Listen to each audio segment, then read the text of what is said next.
Hi, welcome to Supper with Stella. Today we're going to be making our final Christmas cookie of the season, which is a Linzer cookie.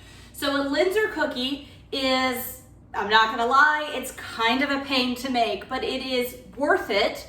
It is a beautiful cookie. It's a sandwich cookie, and the top part of the sandwich, there's a little cutout. So you can see the inside of the filling, which is, I'm going to use a raspberry jam for it.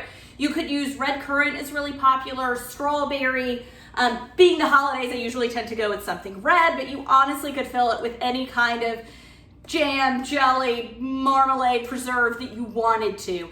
I like to use jam because there's not gonna be any seeds in jam, and raspberry is just, of the red jams, my favorite jam, but I do sometimes use red currant if I happen to have it on hand, which I don't this year. We're gonna get to that much later. This is a multi-step process, so we're just gonna start by making the dough. Eventually we will get the dough rolled out, get everything cut out into its little shapes.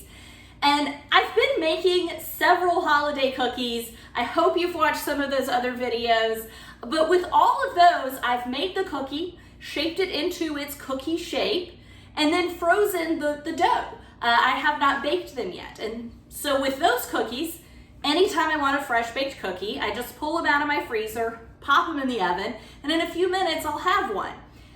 With the Linzer cookie being so many steps and having a filling, mostly because it's got a filling to it, it takes much longer to put together. So this is kind of the one exception. I go ahead, I fully make these cookies, and then I freeze the baked cookie. So I don't get, I never eat a Linzer cookie by itself. I always eat like a medley of different cookies. So I still smell cookies baking. But this one, I used to do it where I would bake them in the moment, and then you powder sugar the top and you put jam in the inside. It was like, I don't know, it's not a lazy thing to do. Like, it takes a little time to do it. So for me, these are just easier to make completely and freeze baked. And they freeze really, really well. Just the drawback is you don't get that aroma, but it's worth the payoff. So as with all other cookie recipes, I'm gonna go ahead and just start creaming my butter. And we are using 1.5 sticks of butter.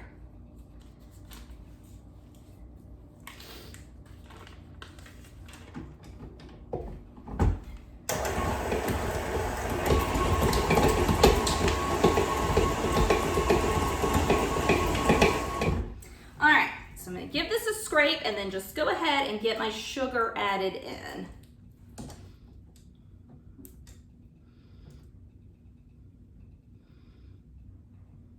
All right, so sugar, not a whole lot of sugar in this. It's just half a cup. I'm not going to call them a health cookie because we did just put 1.5 sticks of butter in it, but it is a little less sugar. Most of your sweetness is going to come from that jam filling.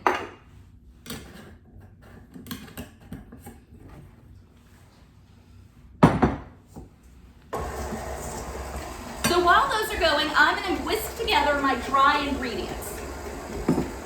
And I've been baking other cookies, so some of my utensils and like my bowl and whisk, they've got flour on them because I've been making other cookies today. I'm not going to wash everything out. So for this recipe, I am using cake flour. Cake flour has a little bit of a finer grind, and it produces a little bit of a more delicate end result. I highly recommend cake flour for making cakes. This is the only cookie where I use cake flour, and it is a dainty, delicate, beautiful little cookie. So, and most Linzer cookie recipes I've seen also use cake flour, so just kind of sticking with the tradition. Don't go buy cake flour just for this recipe though, okay? It's not necessary. If you like to bake and like making cakes, I would just keep it on hand though. So I'm gonna do, let's see, 2¼ cups. This is a half cup measure.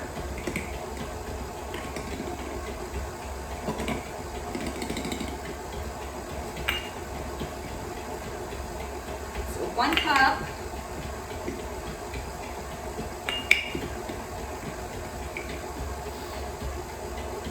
I'm just gonna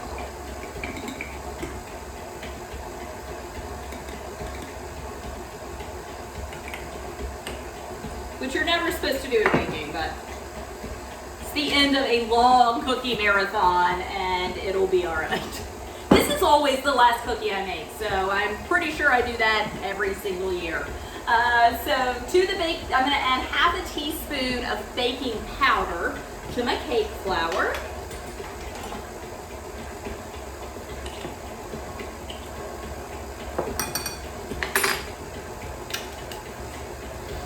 And then I'm gonna add a 1/4 teaspoon of salt. A lot of Linzer cookie recipes don't call for any salt, but I just think it adds a little something.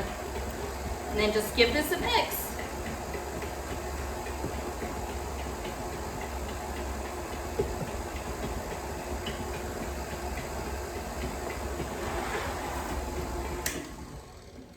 Okay, so my butter and sugar are pretty blended together. It's not a ton of sugar, not as much. I mean, the ratio of butter to sugar is really quite different than it is in other cookie recipes that I've made.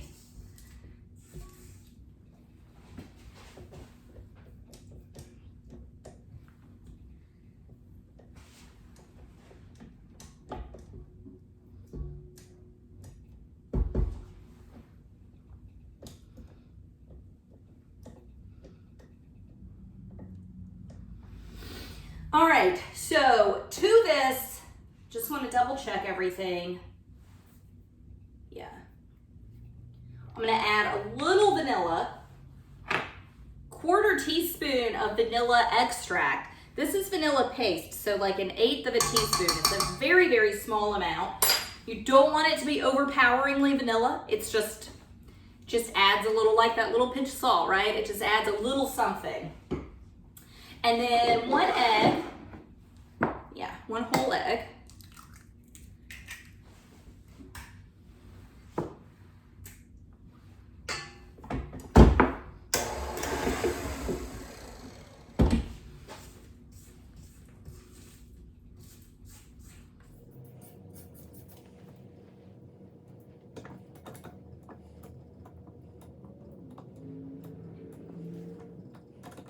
All right, so one more ingredient that we're gonna add to the wet mixture is 1.5 cups of almond flour or finely ground almonds. You can grind them yourself. You can also use hazelnuts. These days, almond flour, I feel so old saying these days, but these days, you can find almond flour in the grocery store. When I began making, I have been making these for years, and when I began making them, you could not find almond flour in the grocery stores I went to. But I could find almonds, and I could find hazelnuts, and a lot of times I would generally always grind them up myself. I would use, I want to say my blender over my food processor, but I'm not certain, it's been a while. And that was always one of the things that made these a huge pain to make. But now that you can find almond flour pretty readily in the grocery store, I just always stick with the almond flour. If one day we have hazelnut flour as easy to find as almond flour, I'll probably switch over to the hazelnuts. I really did enjoy that, probably more than the almonds, but it really does add a huge step, and the difference is not gigantic. You're mostly gonna get a toasty, nutty flavor from it. The variety of nut is not a huge deal. I think pecans would be great, but then you're going back to grinding them yourself, which I've done. But again, there's so many other steps to this cookie. Try to keep it nice and neat.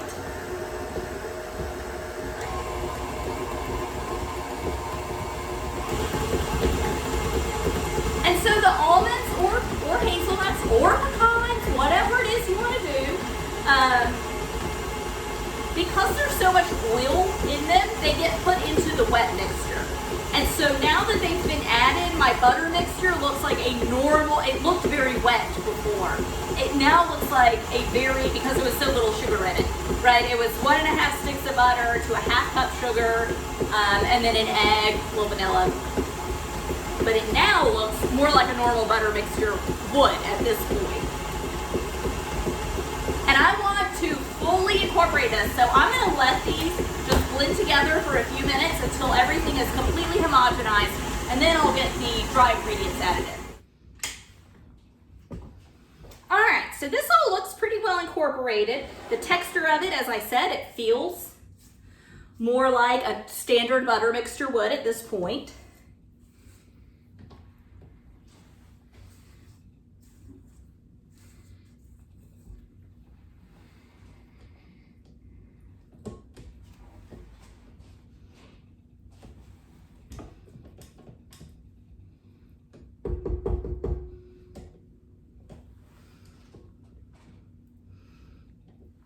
Okay, so I am just gonna add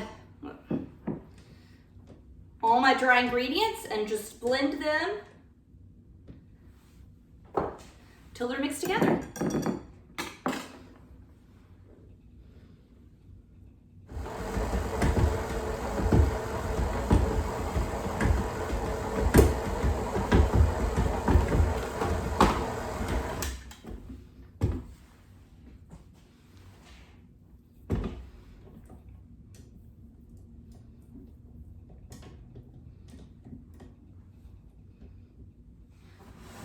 And as with other cookie doughs that we roll out, it is a fairly crumbly texture.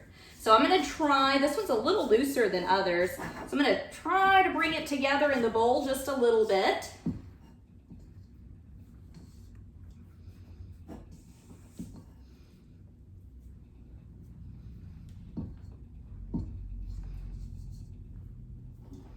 It's not quite as crumbly as like the gingerbread. Oh, and that's nice. It all kind of comes out in one ball. That's great. Okay.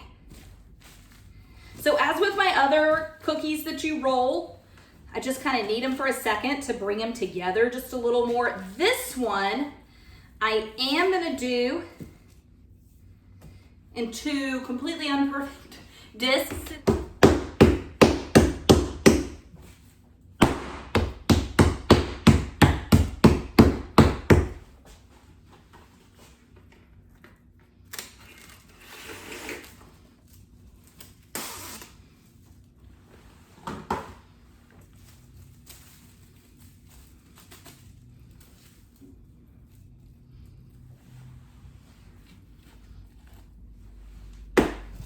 All right, and all I'm gonna do is wrap these up, stick them in the fridge for about 30 minutes. You certainly can put them in the refrigerator overnight. If you want to, you'll just wanna bring them out and kind of let them come to room temperature. Well, not totally to room temperature, I'm sorry. You wanna bring them out maybe 20 minutes, let the chill come off of them before you try to roll it out. If this were in the fridge overnight, it would harden up a good bit. Because do keep in mind, this one has a lot of butter in it. So it is going to be a good bit more of a harder dough than say the gingerbread, which had like a quarter of the amount of butter in it. So I'm just gonna pop these in the fridge and we'll meet back when they're done. All right, so I've got my Linzer cookie dough. I've got 2 discs of it and it is good and hardened up. So it's ready to roll. I might actually have to let it sit for a minute. I ended up leaving it in the refrigerator for a little longer than I'd anticipated. But just taking a little all-purpose flour, flouring my surface, flouring my rolling pin, and then flour the surface of the cookie as well. And then just starting in the center, just start working it down a little. And I keep doing this until I get the shape that I want, which this is pretty hard. So I think it's gonna be all right though. I don't make cookies that frequently. I only make them once a year. I mean, I've made them for many, many years, but the holidays are the only time of year that I make cookies. So, you know, I'm not gonna lie, they're not the most beautiful cookies, especially these cutout ones that I do, but they're fun. I enjoy doing them. Just forgive my dough if it's not as pretty as you are expecting it to be. Not the dough itself, the rolling of the dough is what I'm referring to.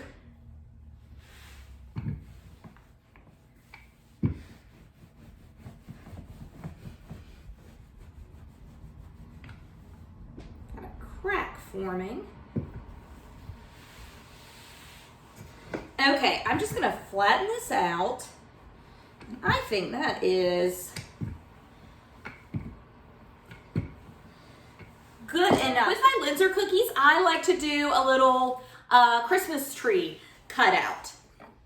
So basically, I am just gonna cut out as many Christmas trees as I can. And over here, I just have a parchment lined baking tray that I'm just gonna set them on.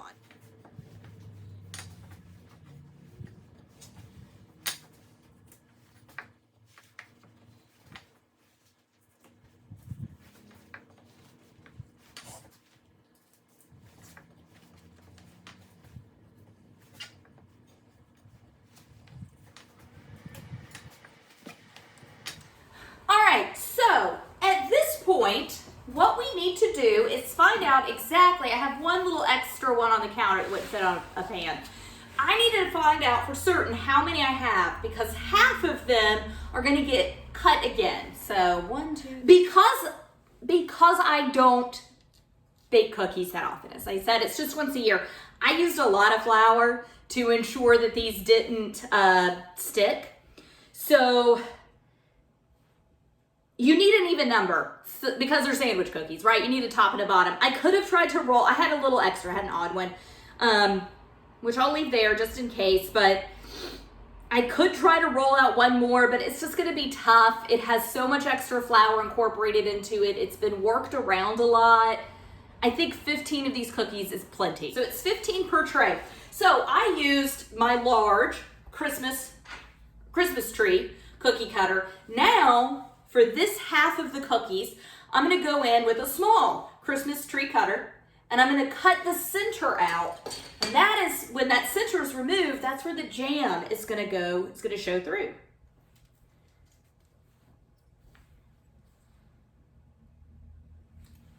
So you just wanna even it up in the center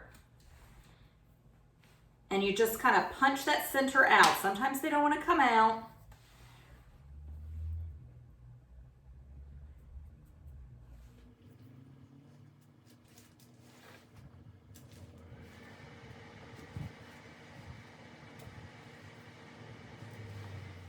Okay, so these are the whole, I don't want to drop them. These are the bottom of the sandwich cookie. And these, with the missing center, are going to be the top of the sandwich cookie. So, as I said, these I will pre-bake, as everything else I've stuck in the freezer raw. I will completely assemble these cookies before I freeze them. So what I want to do right now, pop them in the refrigerator. It hasn't been out of the refrigerator long, but I'm going to pop them in for probably 5, 10, maybe even 15 minutes. Not long, and just let them totally cool back down, and then I'm going to bake them off in the oven. So I'll meet you back here in a minute. Okay, so these Linzer cookies are almost ready. Right here, I've got the bottom halves. So remember, they're sandwich cookies, so these are the bottom half. And I just have some raspberry jam. I suggest using a jam or a jelly, something that doesn't have seeds in it, because that, in my opinion, is just the most attractive. I like to use red currant or raspberry. Raspberry is honestly my favorite, but red currant's kind of a nice seasonal one. Strawberry's good too, though, if you like that. And you don't have to do red. It's just a seasonal thing. So just with a little offset spatula, I'm gonna get a little on the back and spread the entire bottom cookie. Try not to let it come off the sides. But spread the whole bottom cookie with a fairly thin layer of jam.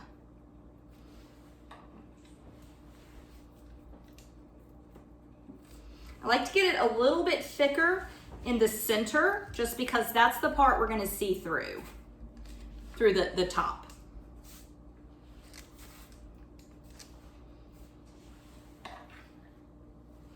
So I think of these as kind of like a fancy thumbprint. You know, those are a really good cookie that you put jam on, but these are just a little fancier.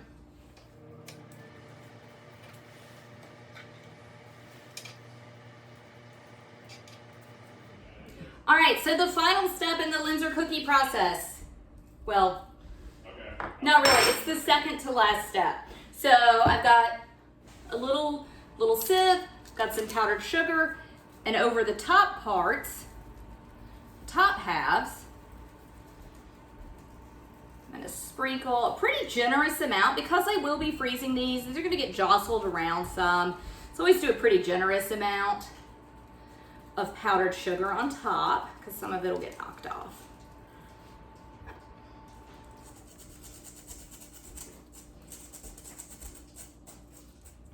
All right, so we've got our tops, we've got our bottoms. So the way I'll prepare these is you just glue them together at this point. Let's see, let me take, you just set the top on the bottom and that's it. Plate it up. That's your beautiful little Linzer cookie. These I will kind of treat, as I said, I'm gonna freeze them. I'm definitely gonna have one tonight after all this hard work on it. I will be freezing them as is. And so what I'll do is similar to the gingerbread cookie, I will place parchment, I'll stack them on top of one another. I will place parchment between the cookies, just, you know, to kind of help keep the shape, or help keep the powdered sugar and the jam together. And instead of putting them in a bag, I will put them in an actual container, just because of course they're baked, so they're fairly brittle now, so the possibility of them breaking is, you know, a pretty high possibility. So that will help keep any from breaking. All right, thanks so much for joining me. Bye.